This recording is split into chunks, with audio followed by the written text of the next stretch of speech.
It'll be great. People will come in with their. Yeah. Do you want me to close the door first? No, I wanted to gather what's happening. Okay. Okay, cool. Great. Okay. Okay. Hi everyone. Welcome to this presentation. Thanks so much for being here, both in person and remotely. Yeah, I'm going to talk about my thesis, which is on the 2020 Black Lives Matter protest movement, and in particular, the confluence of police responses and protester behavior and how both of those hinged on electoral dynamics. So a few quick thank yous first, like huge thank you to my advisor, Gerard. You've been amazing. One of the most inspiring people ever. Showed me so much throughout school about kind of how broad Econ can be and how it's sort of not just about markets, it's about kind of any question you want to ask regarding cause and effect. And that goes for like so many of my advisors. There's just too many to name, but yeah, just like thank you to Stephen Ross and Miquel de Figueredo, who are at Econ. Yeah, you've taught me so much as well. Rohini, amazing. I don't know, like Kostas as well, just all my teachers throughout the years. Thank you, of course, to my parents and to my siblings. You guys are amazing. Okay, so yeah, let's get into it. So this used to be a different project. It didn't work, so I had to do this. Ended up being very interesting to me, but kind of like what motivated me at first to look at this question was noticing that in a lot of the empirical literature on protests, what has been absent from the equation is the side of the game where the government or the state actors decide how to respond to protesters. So we have a lot of information and a lot of like understanding of how protesters behave. And even that is very complicated. But I wanted to really look at local police responses. When do police decide to lash out against protesters via arresting, or even violence, and when do they not? And I thought intuitively in the United States, like we all know about this context of Black Lives Matter. You know, some cities, the National Guard was called. Some cities, a lot of things happen, and obviously this is a very important movement for a lot of reasons, but it's also very interesting, which we'll get into, to examine econometrically. So yeah, this is just kind of the order of events. And by the way, please interrupt with questions. I'm happy to just kind of speed run through sections in order to kind of go through more questions. And I'm definitely going to be prioritizing things that like I kind of found more important and glossing over other things. So if like I go too fast over something or you want to know more, feel free to stop me right then and there. Okay, so everyone knows about the Black Lives Matter protests, which were not only in the US, but also globally. This is one of the most, consistent and well-attended waves of protest movements in US history. So very relevant. And there's also a gap in the literature in looking at protests not as isolated events or as aggregates, but instead as discrete movements that persist over time. So this gave a really exciting opportunity to look at this using event data that actually codes the actors and movements involved in these protests. So I was able to look at the specific universe of protests that were involved with this movement across the country. So I was curious, how does local partisan control and electoral incentives influence policing strategies and protest dynamics?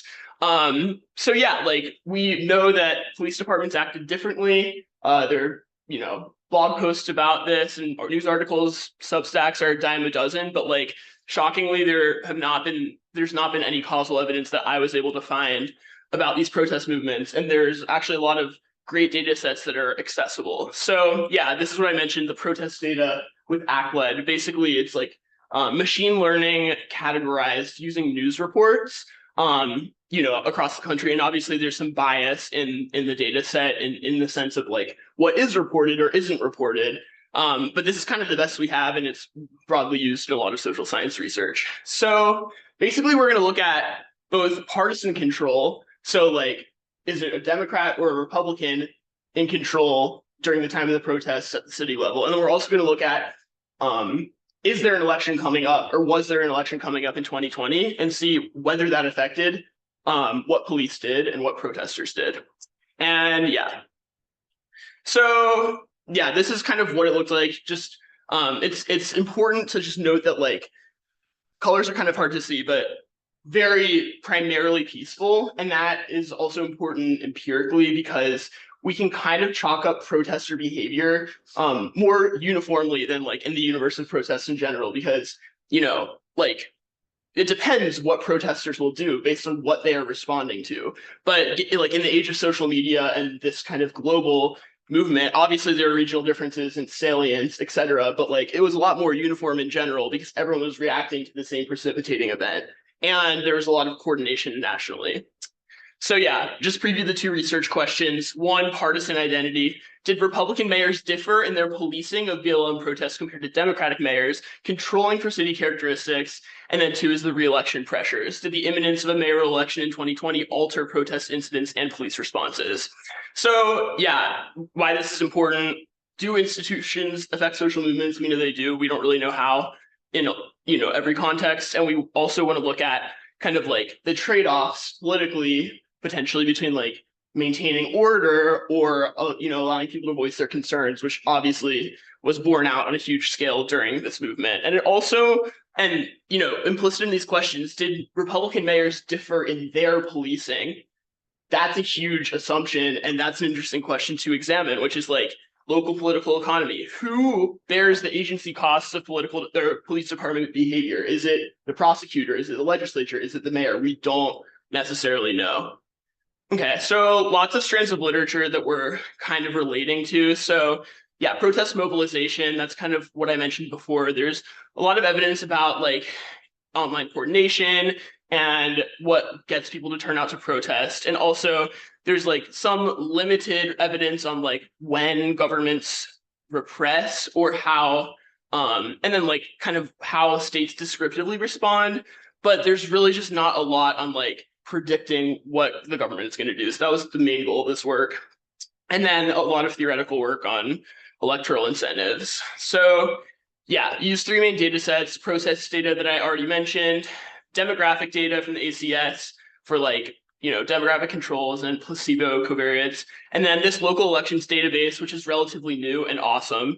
It has human-coded mayoral election dates, margins, and party affiliations, in addition to a bunch of other local offices throughout the US. And yeah, I'm going to basically use those margins to, implement the main quasi-experiment in this paper. So yeah, just quick thing on outcomes merged. It just restricted the sample to, again, this movement. And what's important is that we have data at the event level. So every city had days of protests in this data set. But what I did to avoid kind of the complexity of modeling, dynamic behavior over time, I just flattened the data so that we have one observation per city. So we know how many days of protests are there, how many days of protests were people arrested, and then ratios. So like conditional on a protest happening, or a day of protest happening, what were the odds that that was a day where the police responded? So then we can kind of partial out the intensity of responses. And then we also have qualitative coding about whether these protests were violent or not. So we can also create these ratios based on protester behavior and see, did the police crack down on nonviolent protesters more often or not? And then we create secondary episode measures. So yeah, here's some descriptive statistics. I'm already kind of short on time, so I'm just, you can look at this a little bit. Basically, we have like 445 cities. This is as good as it's going to get in terms of sample size. It's basically any city above 50,000 population. So we use two main designs. We use regression discontinuity design for the first research question, and then we use the staggered incidence of mayoral elections for the second. And we'll go into that in a second. So yeah. So regression discontinuity, if people aren't familiar with this, it's a quasi-experiment that's meant to as closely mimic the conditions of a randomized control trial as possible. So it was first implemented in the context of scholarship programs that have discrete qualification cutoffs. So you can think like national merit. If you wanted to say like, what's the effect of the national merit scholarship on future life outcomes, you're not going to compare everyone who won versus everyone who didn't win, because those people obviously differ. That's apples and oranges.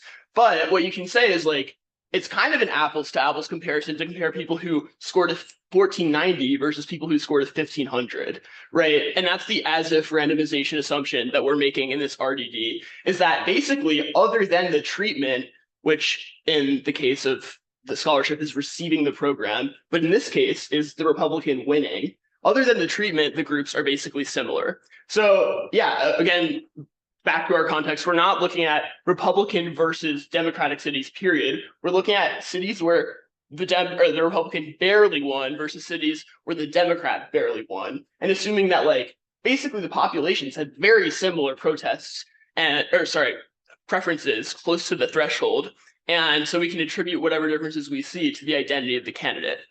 Don't worry about this. This is kind of like a heuristic for kind of linear estimation. I ended up using a data-driven approach, using the RD robust package. Basically, that just like it kind of is more punishing in the sense that like if you find results using this, you can be more confident that they're correct for various reasons. Okay, these are some identifying assumptions that you make when implementing this. Not going to go into this. It's very much pasted from my metrics notes, but let me look at questions. And then on to the second research question about elections. We're basically saying like some cities have mayors that were up for re-election in 2020, some didn't. We're saying like we hope that's kind of random, and there's no difference systematically in the cities who were up for re-election and the cities who weren't. So we can use that as a quasi-experiment as well. Like, did cities where there's more, salient political dynamics or incentives, oh no, like I'm facing re-election, does that pressure induce a change in behavior? And or do potential protesters anticipate that? So yeah, we're trying to examine that as well. Okay, so the main findings for the first kind of partisan effect are actually that, unlike what the title suggests or like it's trying to ask, we don't really find anything on the police side. We don't find like more arrests after like implementing all these kind of tests. We don't find a conditional greater likelihood to arrest. But what we do see is this huge drop in the number of protest days among cities where the Republicans won. However, this is not the fact that we see this in conjunction with no increase in arrests suggests that potentially the effect operates via a deterrence channel, i.e., it's not that protesters it's not that like there's a lot of policing and so then protesters are scared of that or like are pushed off the street. Instead, it's that protesters anticipate that there will be more of an effect because of the Republican and then don't turn out onto the streets.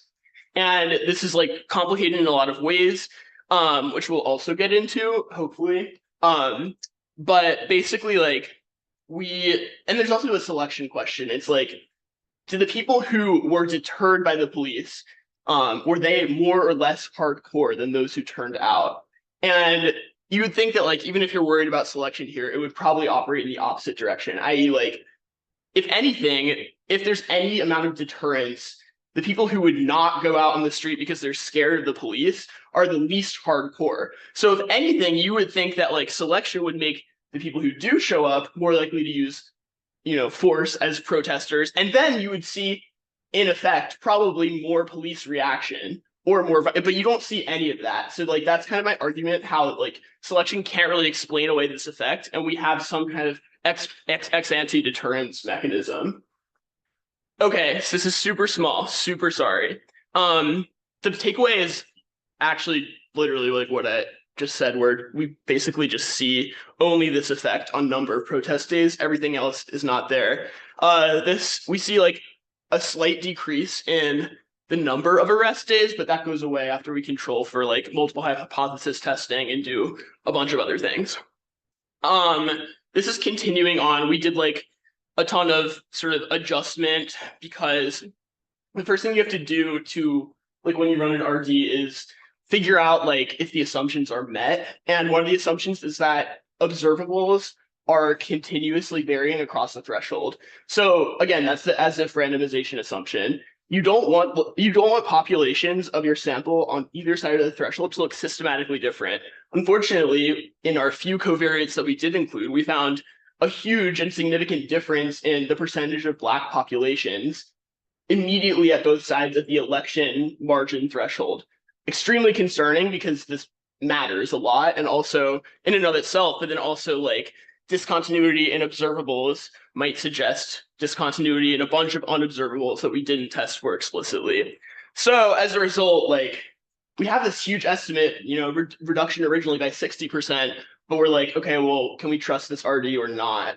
And there's a lot of things you can do, but one thing that I did is then implement covariate adjustment, where we condition on a level or a proportion of the Black population, or in this case, that was, we included all the covariates.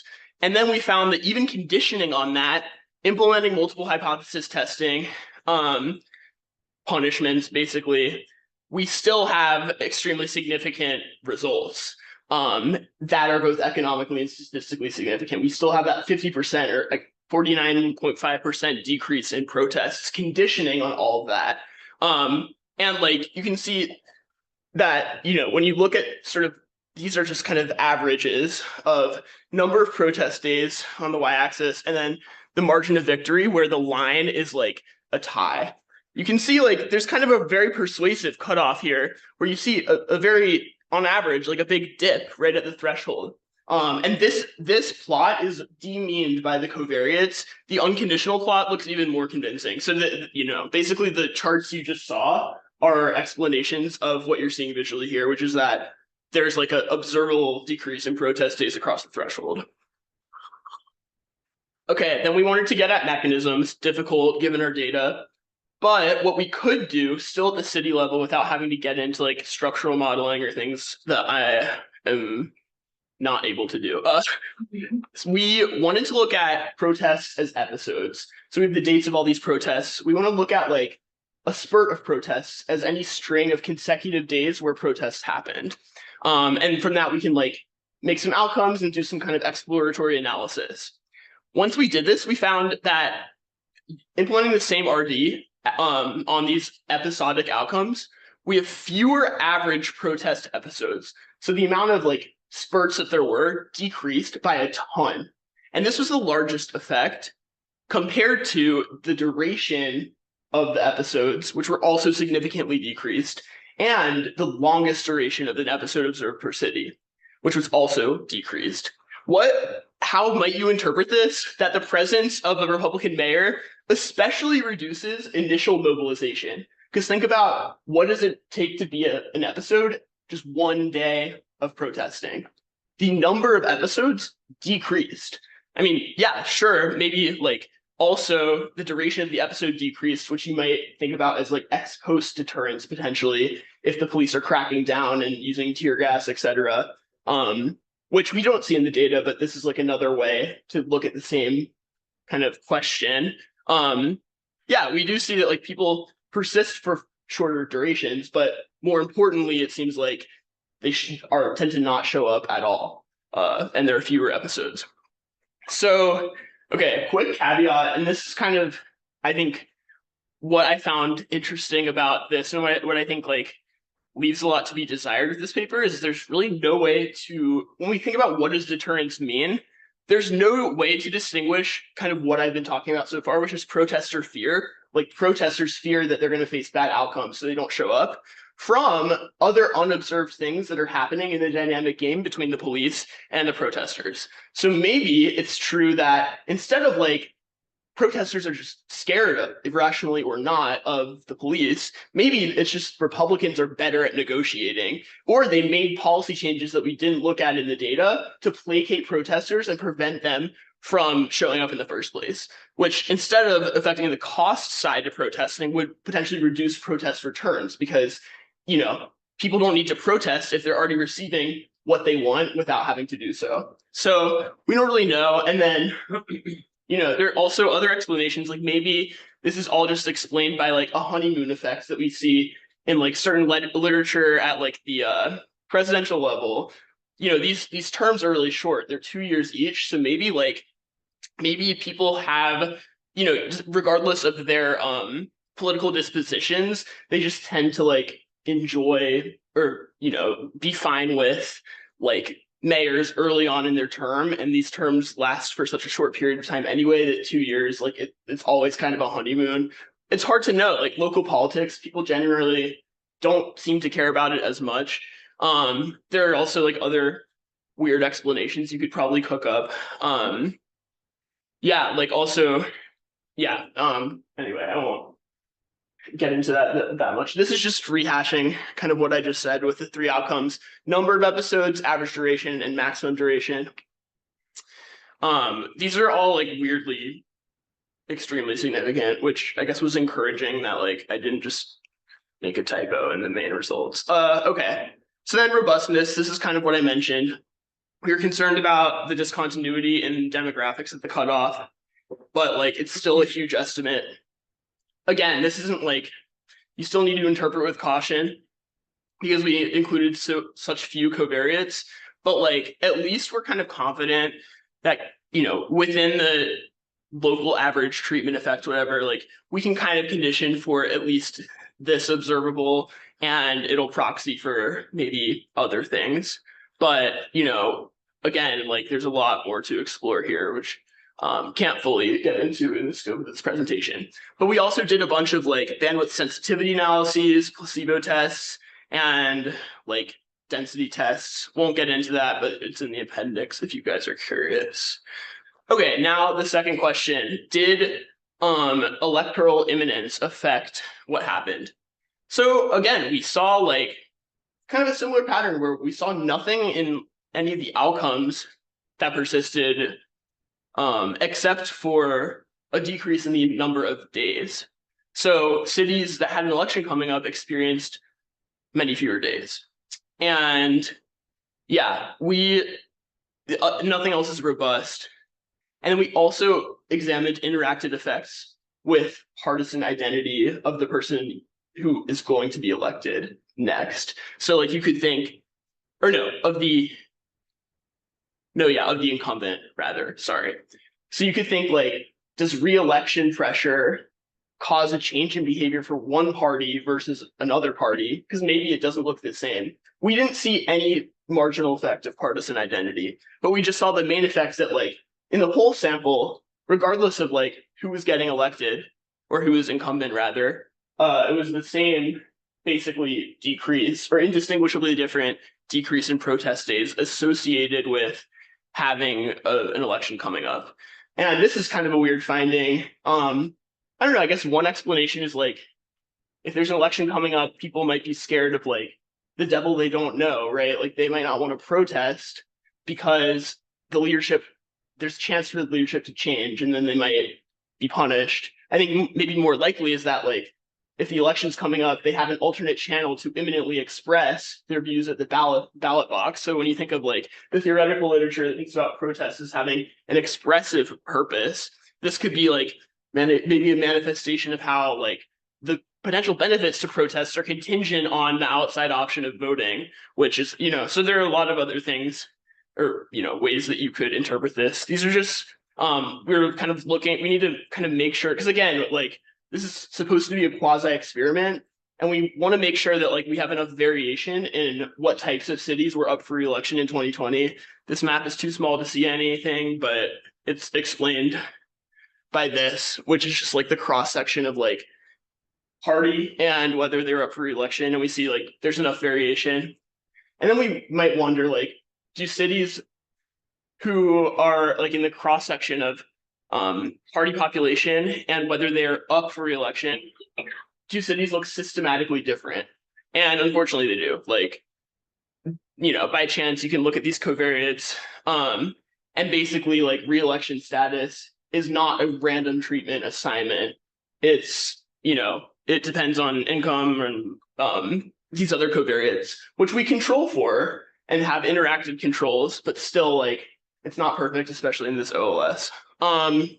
These findings, again, sorry, too small, but basically like what I just explained verbally, where we don't see anything in these two columns, which are the interactions.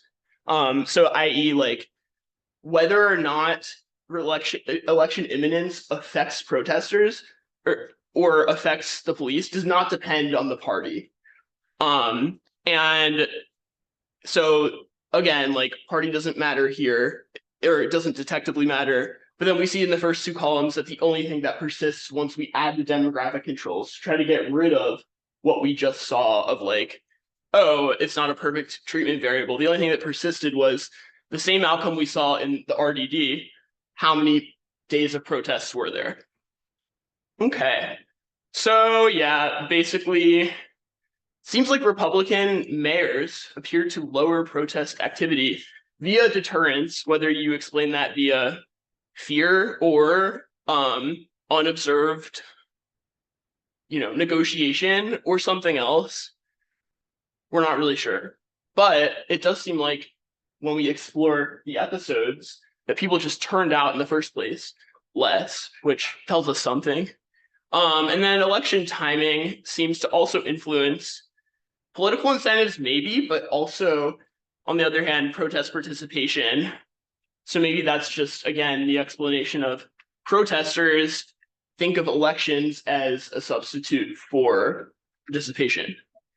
And yeah, it seems like basically you wouldn't even necessarily think that like the mayor would have anything to do with this. You saw a bunch of governors doing stuff.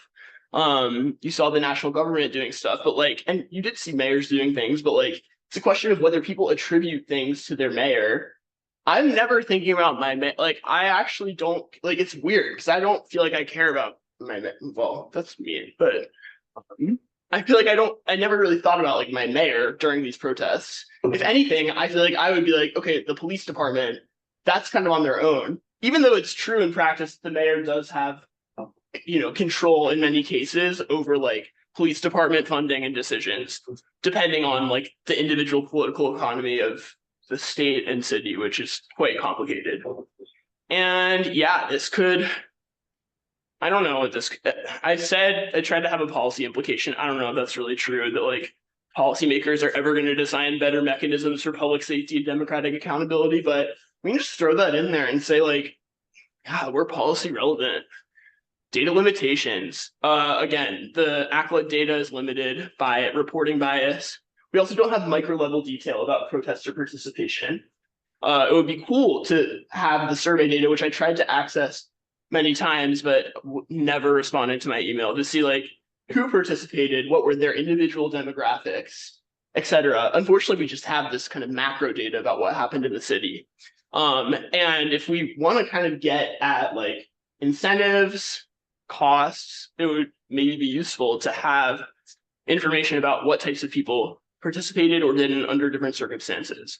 We also included like 6 control variables from the ACS, even though these are like important covariates, kind of a bare minimum. Also, methodologically, huge literature on why RDD doesn't do what you think it should sometimes, especially in election contexts. So again, like close elections, even though like we can say like, in the context of close elections, this is what happened. Close elections are different than the universe of elections. And there's a lot of literature on like compensating differentials, other candidate characteristics that differ in order to allow the elections to be close in the first place. So again, like that, it's kind of, you can throw your hands up and say, what do we do? But at some point, I think you have to kind of let go and let God with this stuff, because I don't know, if we see such huge decreases, like 50%, I mean, I think, even if you explain away some of that by like, close elections are just weird, I don't know, I think it's sort of convincing. So, but yeah, let me know. And then, yeah, survey data would be good. If someone is better at structural modeling, they could try to look at protest events as a time series and then, not be lazy and aggregate at the city level like I did. So yeah, thank you so much. Any questions or feedback, email me. Let me check chat. Oh, no one cares. Awesome. No, you have 18. There are 18. Wait, but I meant, oh, Esther, thank you. Okay, I'm not gonna dox, okay. But, okay, all right. Well, I care, but I wanted to save my comments until you were done. I Well, do have a thought that could be helpful. please do. Um, so obviously there's tremendous heterogeneity across cities in the share black. And that's the one place where you're failing your balance, right? If you weren't failing balance on share black, we'd feel really good about the RD because the pictures look really nice. They seem to make sense. And it could just be bad luck, right? So because there's so much heterogeneity on percent black within the sample, you could just have had some all white city or almost all black city just land in a bad place and mess things up. Yeah, One way to so unfortunately, I did placebo cutoffs on the percent black, and the other placebo cutoffs were not significant. So, like, it does seem like there's something systematically so happening at the threshold. so no, let me make a suggestion here because this would deal with outliers. So if you just took all of the cities within your bandwidth and plot a histogram of racial composition.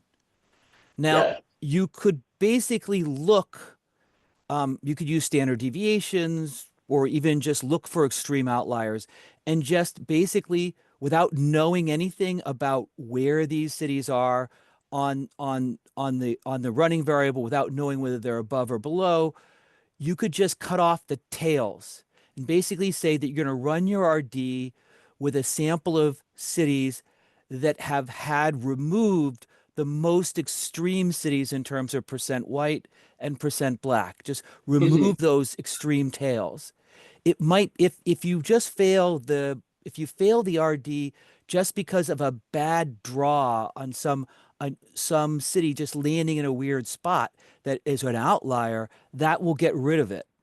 If it's real, it will still be there, but that would be an approach to getting rid of to seeing whether it's just a weird outlier driving the failure. Okay, yeah, that makes sense. Yeah, I'll try that and see what happens. Excellent. I want to make sure that Zach has enough time, so let's give Will a big round of applause. Thanks, everyone. Okay.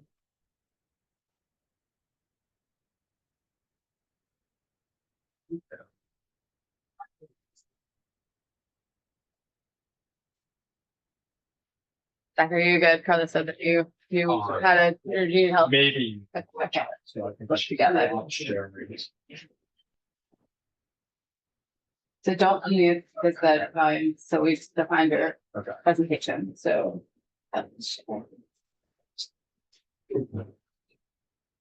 where is your